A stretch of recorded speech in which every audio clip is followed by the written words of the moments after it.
Hi, my name's Kaylin Stewart, and today my group members and I will be sharing a little bit about American writer Beverly Cleary and one of her many children's books in particular, Ramona the Brave. We'll be discussing Cleary's background, Ramona the Brave, and finally how that children's book relates to the various pieces of literature we've encountered during our time studying literature of the child. Up first is Sarah, here to share a little about Beverly Cleary herself and how she came to be the renowned writer we're familiar with today. Hi there. So I'll be talking about Beverly Cleary and then give a little bit of background information on the book we chose as a group to read. Beverly Cleary was born in 1916 in McMinnville, Oregon. She actually just celebrated her 104th birthday this month. McMinnville was a very small town, and there was not even a library there, so her mother would actually get books mailed in so that she could give them to Beverly to read, which I thought was kind of interesting. She graduated from UC Berkeley in 1938 with a bachelor's in English. During her time in college is when she met her husband, and they ended up being married for 64 years. In her career of writing and publishing, Beverly earned many awards. After researching and looking at a long list of them, there were three that kind of stood out to me the most.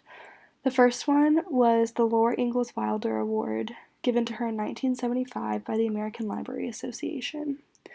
The second one was the Every Child Award, awarded to her in 1985 by the Children's Book Council. And then the last one, in 2000, she became a Library of Congress living legend, which I think is super cool. So now we'll move on to some more information about her published books. The first book that she wrote that was published was Henry Huggins in 1950. Since the release of this book, she's had over 91 million copies purchased. In total, she's published over 30 books, including 2 memoirs which shared some of her own life's ups and downs. On the slide, I listed some of her most well-known characters. These include Henry Huggins, Ramona Quimby, and Ellen Timmins. As a group, we decided to read the book Ramona the Brave, which is about one of Beverly Cleary's most popular and well-known characters. This book was published in 1975 and is one of 8 Ramona Quimby books. Ramona not only stars in her own 8 books, but she also appears in Henry Huggins' stories. I will now pass it on to Melissa to talk more about the book's plot and story. Beverly Cleary's Ramona the Brave takes place during Ramona Quimby's first grade year. The story starts off during summer vacation, with Ramona's sister Beezus being teased by some boys calling her Jesus Beezus. Ramona tries to be brave and stand up for Beezus, but this only embarrasses Beezus more. Mrs. Quimby decides to get another bedroom for the 2 sisters. They'll take turns living in this new bedroom, with Ramona getting the bedroom first. The people come to tear a hole in the wall for the new bedroom. Howie comes over to play with bricks and jump through the hole with Ramona.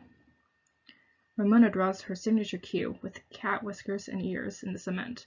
That way the room will always be hers, even when it's Beezus' turn to use the room. That night, Ramona and Beezus tell each other scary stories about the hole in the wall as they go to sleep. Summer's over and it's time for school. For show and tell, Ramona talks about how these men chopped a hole in the wall in her house. Everyone laughs at her. Ramona insists that she's telling the truth and that Howie was there when they chopped the hole. Howie says it's not true. Furious, Ramona confronts Howie after class for lying. Howie insists he didn't lie. He admits there was a hole in her house, but they pried it, not chopped it. Another day, Ramona's class makes owls out of paper bags. The teacher is impressed by Susan's owl and shows it off to the class.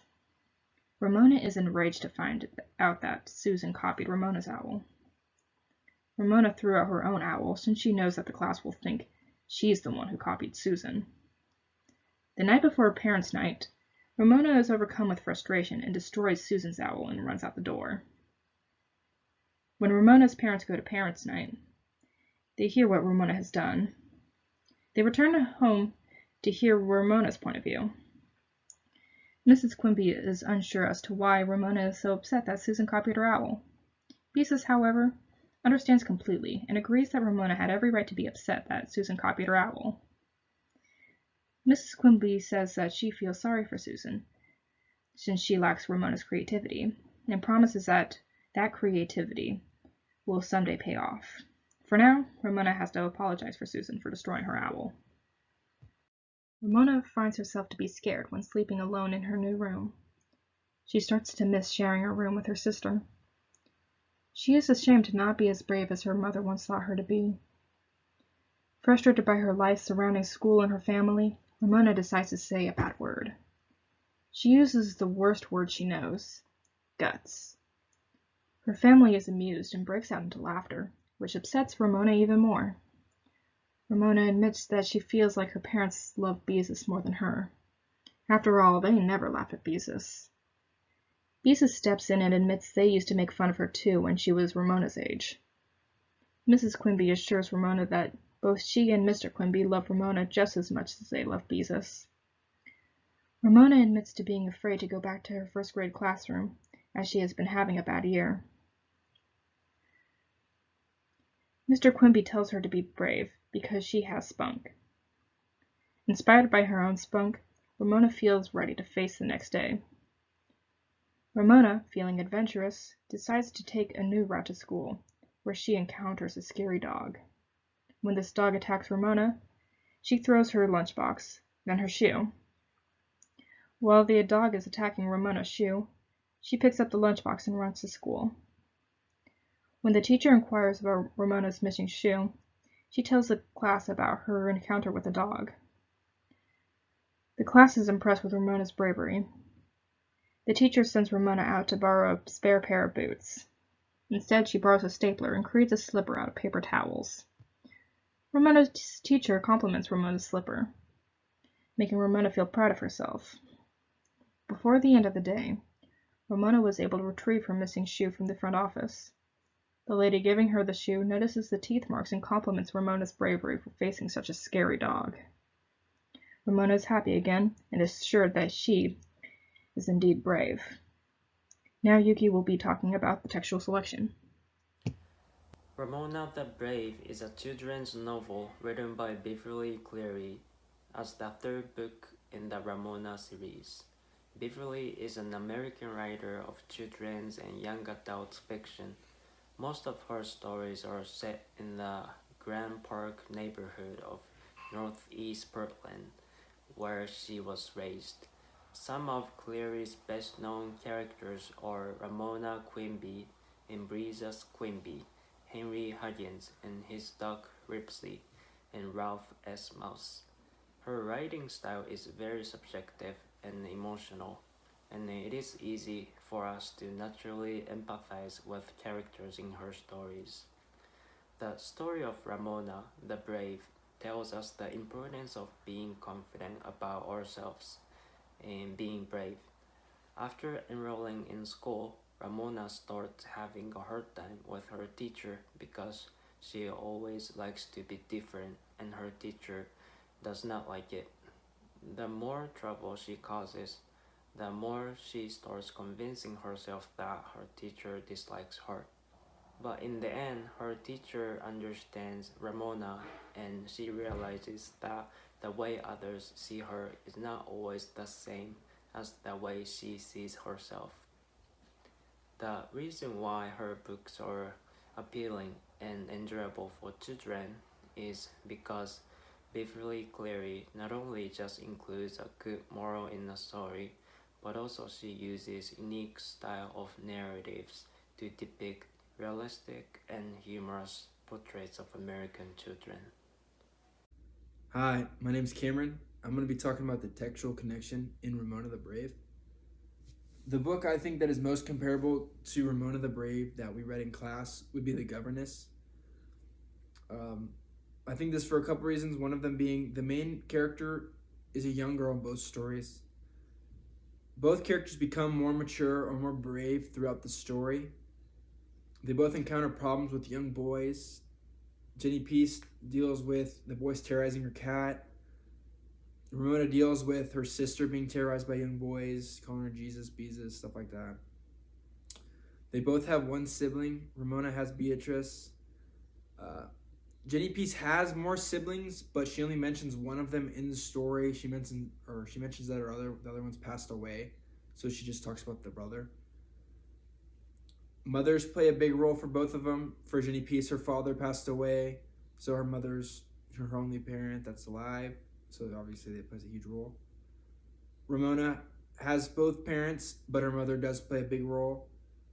They do have similar settings. They both take place at school and at home. The connections between the two on the overall meaning of the story, I think, is the governess provides the idea of alternate lifestyles for women, such as they can thrive independently, they can provide for themselves. It's not like they need a husband, they need a family to depend on. They can live independently and take care of themselves, or whoever else. You can see this in Ramona the Brave, that overlying meaning. For instance, how the mother of Ramona, she works, she provides for the family just as much as the husband does. Both stories shine light on the idea of becoming more independent. Ramona is a young girl. She wants to become more brave. She wants to be able to take care of herself, take care of, not have to depend on her mom or her sister.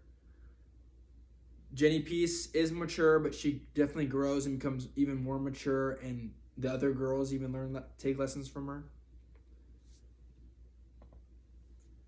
The other book you could relate to Ramona the Brave that we read in class would be Esperanza Rising. Esperanza is also a young girl. Her mother plays a huge role in her life as well, especially once her father dies.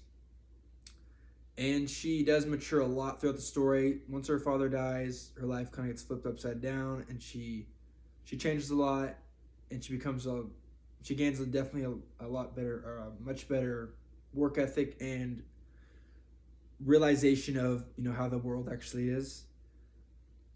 Those are some of the similarities. Some of the differences would be the plot is a little bit more mature, with her father being murdered by bandits, and the house is getting caught on fire, things like that. You just didn't really see in the other two books, but there still is some similarities, obviously.